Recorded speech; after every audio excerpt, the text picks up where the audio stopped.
Hello everyone, welcome to Neha's educational videos.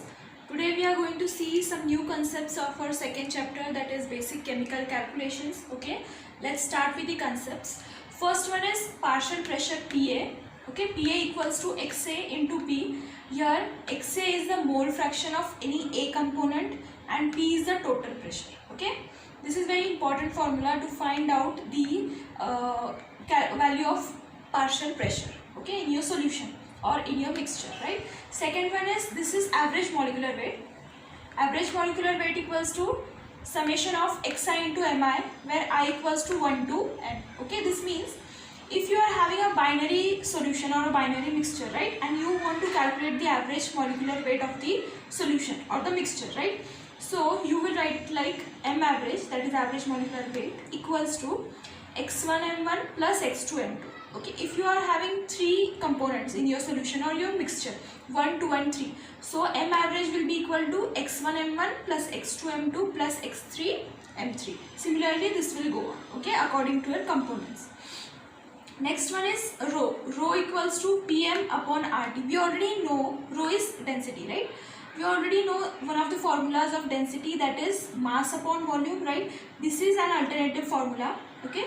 So density equals to pressure into molecular weight upon R. R is universal gas constant and T is temperature, right? If you are dealing with a mixture and you want the density, average density of the mixture, okay, simply you can substitute the M with M average, right? M average is our average molecular weight, right? Now next, specific gravity. Specific gravity equals to density of gas upon density of air at same temperature and pressure, right? So if you are asked with what is the specific gravity of any gas, for example nitrogen, okay, so it will be equal to density of nitrogen upon density of air at the same temperature and pressure, right? This is your formula for specific gravity. Next is very important, vapor pressure. Okay, so here I have written down the definition for vapor pressure. It is defined as the absolute pressure at which the liquid and its vapors are in equilibrium at a given temperature, right?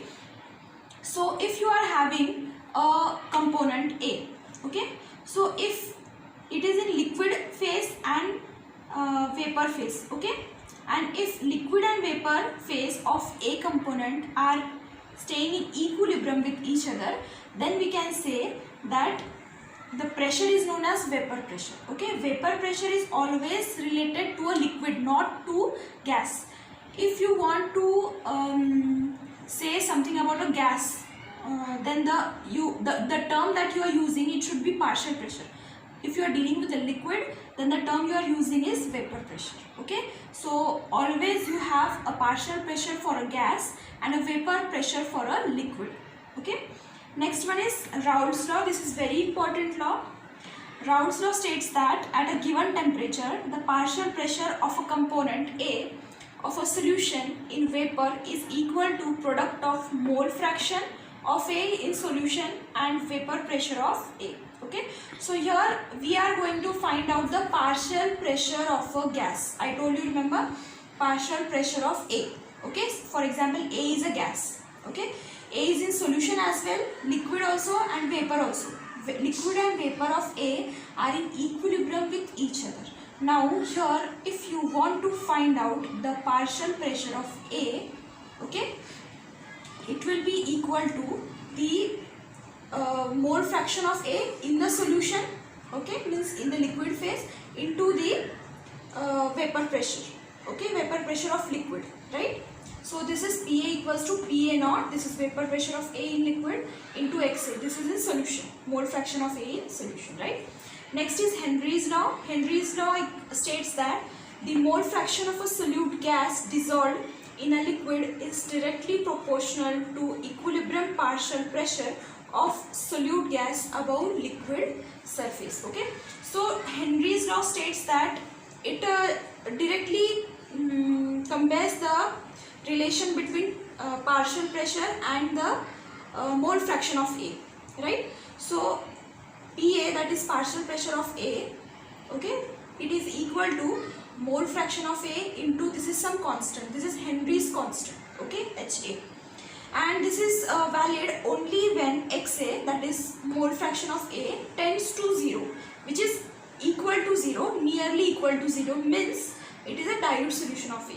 Means if we are having 1 ml of A and 100 ml of water or any solution solvent, then we can use Henry's law. Okay, this is only valid for this condition. So let's start with solving this question. This is very easy question. A gas contains 0.274 kilomole HCl, 0.337 kilomole N2 and 0.027 kilomole of O2. Okay, and they are asking us to calculate the average molecular weight. Now we will first write down the formula for average molecular weight. M average equals to summation of Xi Mi, where I equals to 1 to n. Now here they are saying that we have three components. One is HCl, one is N2 and one is O2. Hence this can be written as X HCl into M HCl plus X N2 plus into M N2 plus X O2 into M O2. Right? This is my overall formula. I know the molecular weights of these three, and I need to find out the mole fractions of these three components. First, I will write down the molecular formula of each and every component. So, molecular weight of HCl equals to, for H it is 1 plus Cl is 35.5. This is equal to 36.5. Next, molecular weight of N2, right? This is equal to 2 into 14. So, this equates to 28. Next is molecular weight of O2. This is 2 into 16. So this is equal to 32, right?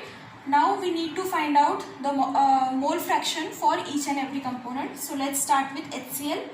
HCl equals to moles of HCl, that is 0.274 given in the question, upon total moles. Let us calculate total moles first. Okay, so total moles N. It is 0.274 plus 0.337 plus 0.089, right? So if I am adding this equates to 0.7, right? So total number of moles is 0.7. So this becomes 0.391, right? Next is mole fraction of N2. This is equal to 0.337. These are the number of moles of N2 given in the question, upon total moles. Total moles is 0.7. Okay. The answer is 0.481. Next is XO2, right? Number of moles of O2 given in the question, 0.089 upon 0.7.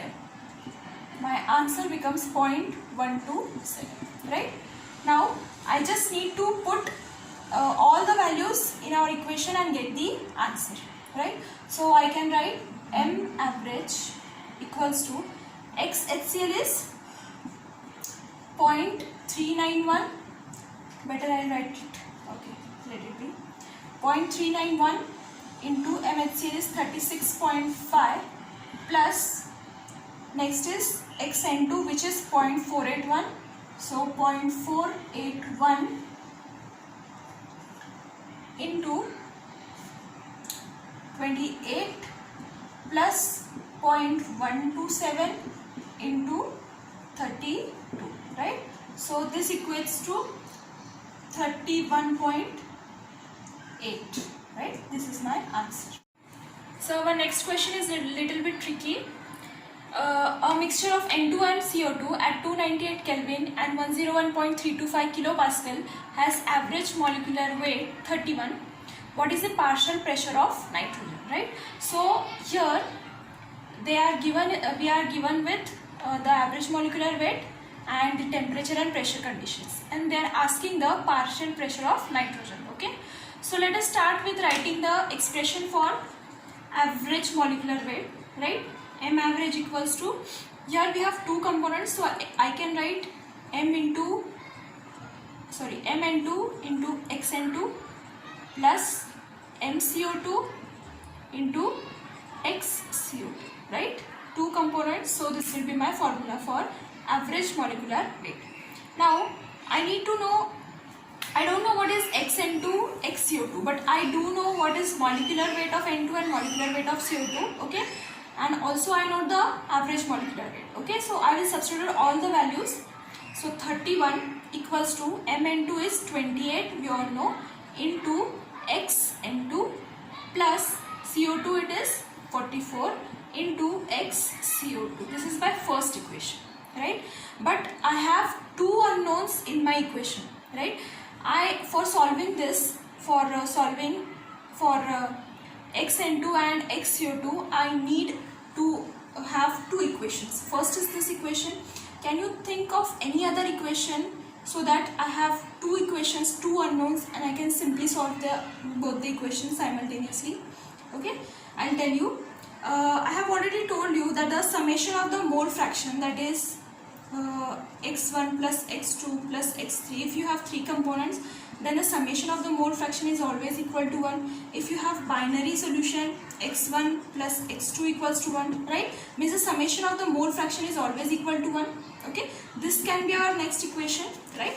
So as we have two components here, I can write down 1 equals to Xn2 plus XCO2, right? This is my second equation. Now I have to solve simultaneously both the equations. So simply I can do one thing. I can multiply this equation by 44, okay, so that I can cancel XCO2. I will get to know what is Xn2, and from Xn2 I can calculate XCO2, right? So my equation, after multiplying, equation becomes 44 Xn2 plus 44 XCO2, right? This is my third equation. Now what I will do is subtract first equation from the third equation, right? So I will write the first equation here. So 31 equals to 28 Xn2 plus 44 XCO2, right? And I will subtract it, right?